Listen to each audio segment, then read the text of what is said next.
Live, the latest, Russia expert says campaigns targeted speaker.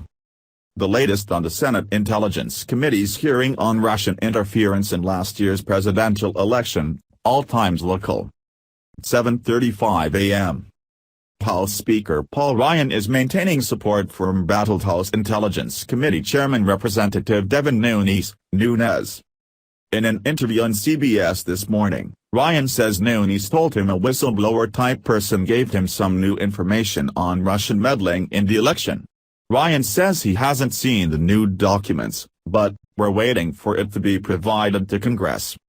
Nunes met with a secret source on White House grounds last week to review classified material, which he says indicates that Trump associates' communications were captured in incidental surveillance of foreigners. Democrats want Nunes to recuse himself from his Russia probe in the House. When asked if the president himself is under investigation, Ryan said, "I won't speak for the FBI, but I've never seen any suggestion or any evidence that that's the case." 10:15 a.m.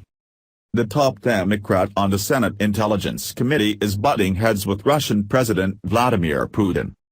In opening remarks at a congressional hearing on Thursday, Senator Mark Warner of Virginia said definitively that Putin ordered a carefully constructed campaign to undermine last year's presidential election.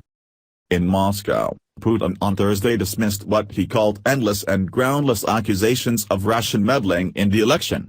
Putin describes the allegations as part of the U.S. domestic political struggle. Putin also said he's ready to meet with President Donald Trump at an upcoming Arctic summit. 10:40 a.m. Senator Mark Warner is alleging that Russia continually sought to undermine American trust in the U.S. media.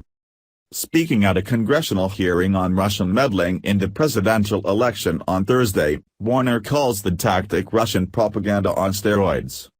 The top Democrat on the Senate Intelligence Committee claims Russian propaganda outlets like RT and Sputnik produced and peddled disinformation to U.S. audiences in hopes of damaging Hillary Clinton.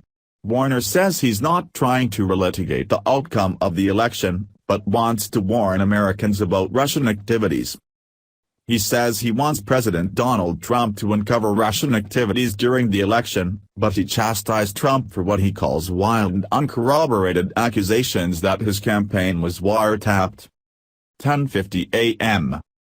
Russia experts are telling the Senate Intelligence Committee that President Vladimir Putin hasn't stopped his alleged disinformation campaign in America. Clint Watts is with the Foreign Policy Research Institute Program on National Security. Watts testified Thursday that just this past week, social media campaigns were targeting House Speaker Paul Ryan. He didn't offer details, but Watts said the campaigns are evidence that Russia is continuing to seek further unrest among U.S. democratic institutions, leaders and their constituents. There was no immediate comment from Ryan's office.